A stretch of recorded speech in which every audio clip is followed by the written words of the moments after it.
The Little Match Girl. One snowy December evening, on the bitter, bustling streets of London, there walked barefoot a little match girl. She was not much older than you are now, and I'm sad to say that she had no mother or father, and no brothers and sisters. She slept in a tiny space at the orphanage where the owner, Mr. Hackleton, would scold her if she did not bring home enough money. In her bag were some bundles of matches. Why, you ask? Because this was how she had been able to survive.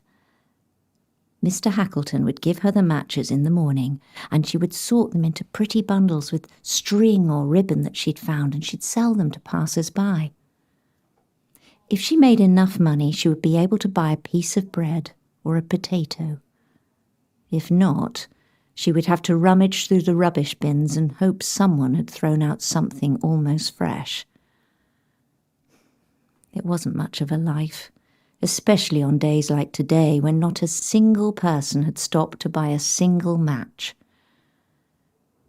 But the little girl was happy. As the snow fell onto her hair, she smelled the sweet aroma of cooked dinners seeping from the houses and kitchens. Do love New Year's Eve, she thought to herself, and next year will be better. She had a few places where she could stay out of the worst of the cold, and this was one of them. She tucked herself into a dark corner of an alleyway between two houses and decided she would sleep there for the night.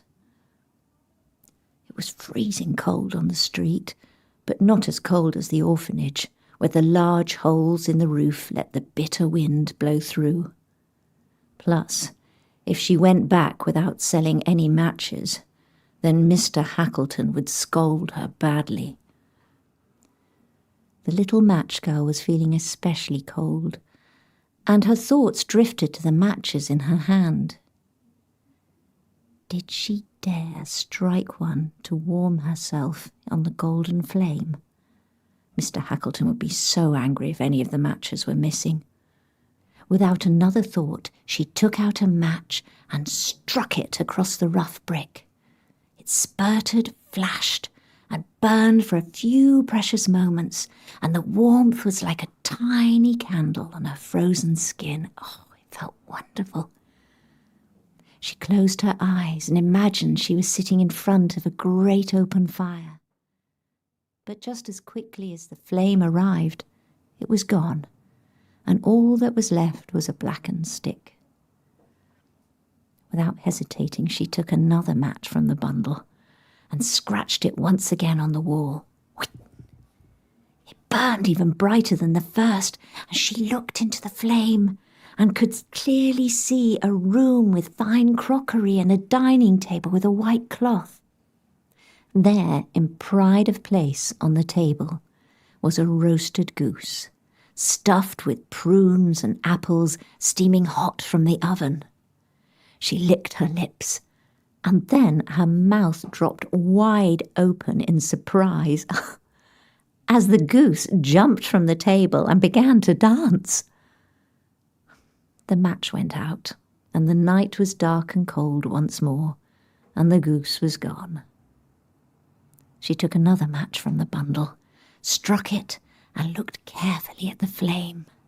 This time, she could see her own grandmother, smiling peacefully back at her. She gazed in wonder at that kind, gentle face in the flame. "Grandmother," she cried, "I want to be near a warm stove, eating the roasted goose by a beautiful Christmas tree." And when the match went out, she grabbed all of the matches from the bundle and she struck them all on the wall. The matches burned brighter than the midday sun. Her grandmother's face was there again. She had never looked so beautiful, and the girl stretched out her arms, and her grandmother took her in her arms and held her tightly, and they flew away above the streets and the houses, climbing higher and higher, where there was no cold, no hunger, and no fear. The next morning, sat up against the wall between those two houses, was the little match girl, with pale blue cheeks and a smile on her lips. She was frozen to death.